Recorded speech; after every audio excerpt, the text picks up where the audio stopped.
സാമ്പാർ പൊടി തീർന്നു. എന്നാൽ ഓണത്തിനുള്ള സാമ്പാർ പൊടിയും കൂടി ആയിക്കോട്ടെ എന്ന് കരുതി അതിനുള്ള തയ്യാറെടുപ്പിലാണ് കേട്ടോ.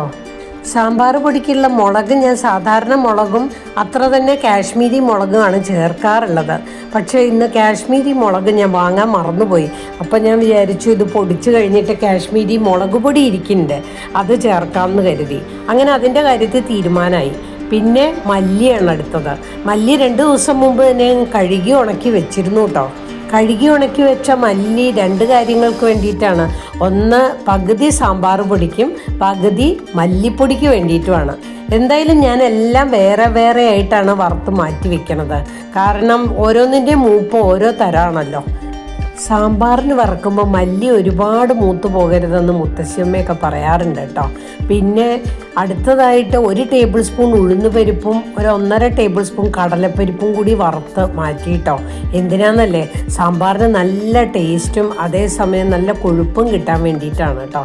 പിന്നെ അടുത്ത പ്രധാന ഇൻഗ്രീഡിയൻ്റ് ആയിട്ടുള്ള കായം നല്ലെണ്ണയിൽ തന്നെ വറുത്ത് എടുക്കണം കേട്ടോ. കാരണം സാമ്പാറിൻ്റെ മണം എന്ന് പറഞ്ഞാൽ കായത്തിൻ്റെ മണം തന്നെയാണ്. അപ്പോൾ നല്ലെണ്ണയിൽ അങ്ങോട്ട് മൂപ്പിച്ചെടുത്തു. ഈ കായത്തിലേ ഇതിൻ്റെ പ്രിസർവേറ്റീവായിട്ട് ഉപയോഗിക്കുന്ന ഗോതമ്പ് പൊടിയാണ് കേട്ടോ. അതാണ് ഇങ്ങനെ എണ്ണയിൽ മൂപ്പിക്കുമ്പോൾ ആ ഗോതമ്പ് പൊടിയുടെ ഭാഗമാണ് കരിഞ്ഞു വരുന്നത്.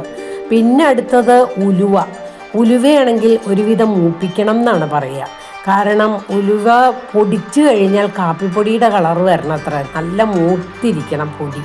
പിന്നെ കരുവേപ്പിലയും കൂടെ ചേർത്തിട്ടാണ് ഞാൻ വറുത്തെടുത്ത് മാറ്റി വെച്ചത് കേട്ടോ.